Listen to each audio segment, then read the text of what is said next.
Welcome back to the road. Today we're ditching the car and taking the train from Dijon to Besançon. What can I say about the train system in France? When it wants to, it works. When the workers don't like something, it doesn't. I'm not taking sides here. It's just a fact of life. Luckily, the light rail always seems to be operating as intended, so we can at least get to the train station. Today, the train is a go, so after a bit of waiting at the train station, we get to board without delay for Besançon. Despite its potential for strikes, delays, and cancellations due to strike, the train offers a view of the French countryside you can't really get any other way. It's an experience all its own. This one is a short ride, just over an hour, and we arrive in Besançon. Besançon is an old city. It seems fitting that the place is famous for a military structure, considering Julius Caesar was the first one to mention the town of Vesontio. As far as we can tell, the Ves or the Vis in the name refers to mountain in the Celtic language being used at that time. Today, that has been replaced with the letter B.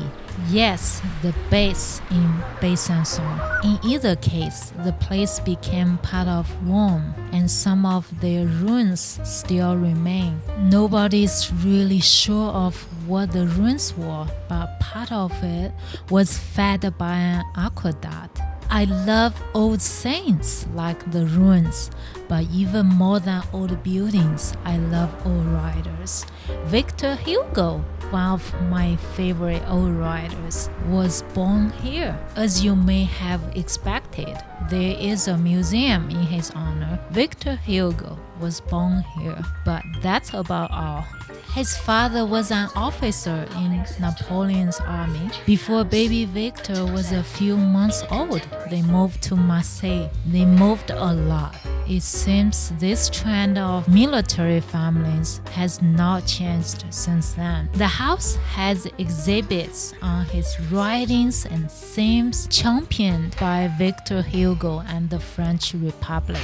Maybe there's some Daoist imprint left on me from my Chinese upbringing, but I have always looked at the museums as a sort of a temple, especially the ones dedicated to an important historical figure. In either case, we're leaving a temple of the secular variety for a religious one.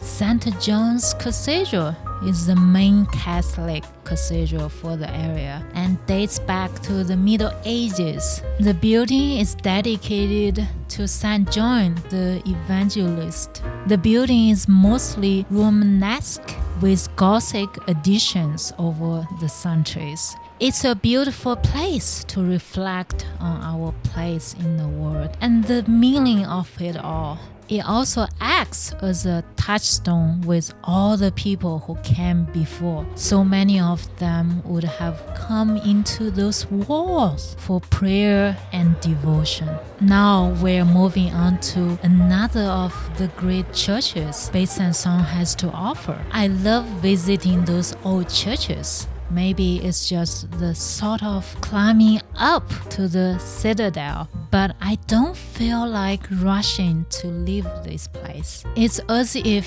sitting here allows you to join in fellowship with the many people who have come within the walls over the centuries, and in a way to pick up some of the spirit of what they left behind. Now that we have rested our legs a little, it's time to climb up to the Citadel, and what a climb!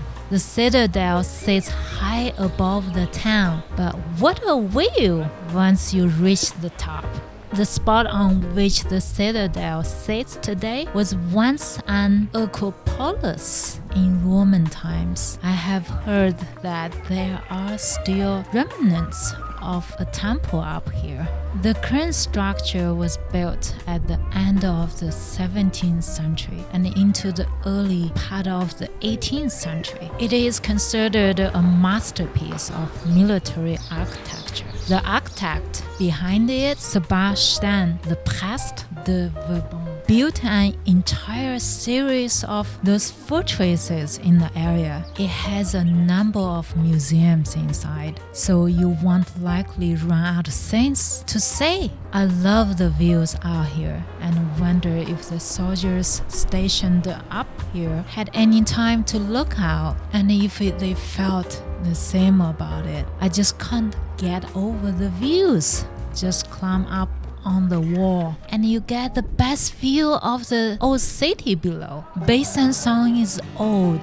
It has been a town longer than we have records of the place. It has grand churches and stunning citadels. The lives of countless people going back thousands of years have left their mark on this place, just as we have now left ours. I hope you enjoyed this visit to Besançon, France. Let us know what you think and leave your comments below. Thank you for watching. See you next time.